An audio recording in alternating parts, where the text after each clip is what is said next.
ભલે પ્રેમથી નહીં તો કંટાળીને છેલ્લે ભગવાનને કહેજો કે ભગવાન હવે તું તારા ધામમાં લઈ જા.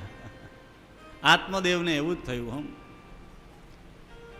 મહારાજે ફળ આપ્યું, કહ્યું કે તારી પત્નીને ખવડાવજે. ધુંધુલીને ફળ આપ્યું. ધુંધુલી તર્કવાળી હતી, એણીએ ના પાડી. બાજુમાં પાડોશણ આવી, એણીએ કીધું કે તારા પતિ પ્રેમથી લાવ્યા છે, કોઈ મહાત્માનો પ્રસાદ છે, લઈ લે.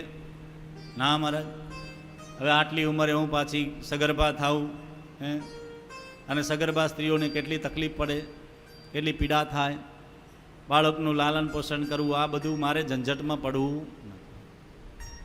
પોતાની બેનને વાત કરી. બેને કીધું કે મારે ગર્ભ છે, તું ગર્ભનો નાટક કર, સ્વાંગ કર, મારો દીકરો તને આપી દઈશ. તારી પાસે ઘણું બધું ધન છે, તું મને ધન આપજે, હું મારા પતિને સમજાવી દઈશ. આ બધા કથાથી પરિચિત છો. પછી બંને એ જ કર્યું. પણ પરીક્ષા માટે પેલું ફળ હતું ને, એ ગાયને ખવડાવ્યું.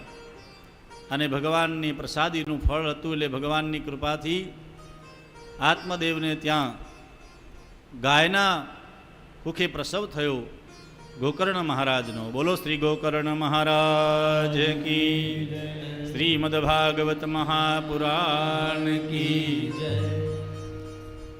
અને ધુંધુલીએ પોતાના બેનનો દીકરો જે લીધો અને કહ્યું કે મારે કુખેથી જન્મ્યો છે, એનું નામ ધુંધુકારી રાખ્યું. અને ગોકર્ણ મહાજ્ઞાની થયા, ધુંધુકારી મહાખલ થયો, વ્યભિચારી થયો, ગણિકાઓ સાથે ફરવા લાગ્યો, અનેક પ્રકારના પાપો કરવા લાગ્યો. રાત્રે મોડો આવે. એક દિવસ આત્મદેવે કહ્યું, દીકરા આટલો મોડો તું આવે છે, આપણે બ્રાહ્મણ છીએ, આ ઘર પ્રમાણે શોભે નહીં. એ જેમ તેમ પિતાને બોલવા લાગ્યો. આત્મદેવ દુઃખી થયા. એકવાર આત્મદેવ ખૂણામાં બેઠા બેઠા રડતા હતા. દીકરો તો ત્યારે રડતા હતા અને અત્યારે થયો પાછા રડ્યા. પણ પેલો નાનો દીકરો હતો ને ગોકર્ણ, એ બહુ જ્ઞાની હતો, સમજુ હતો. એને કીધું, પિતાજી કેમ રડો છો? તમે ચિંતા કેમ કરો છો? ચિંતા ચિત્તા સમાનાસ્તિ. ચિંતા અને ચિત્તામાં એક મીંડાનો ફરક છે. જો ચિંતા કરો તો ચિત્તા સુધી પહોંચતા વાર ન લાગે. ચિંતા ક્યારે કરવી? ફીકર ફીકર સબ કરે, ફીકર સબ કા પી, ફીકર કી જો ફાકી કરે, ઉસકા નામ ફકીર. અમુક લોકો તો આખો દિવસ ટેન્શનમાં જોયે, ચિંતામાં જોયે. અરે મહારાજ, મારું તો આમ થઈ ગયું, મારું આમ થઈ ગયું, મારું આમ થશે.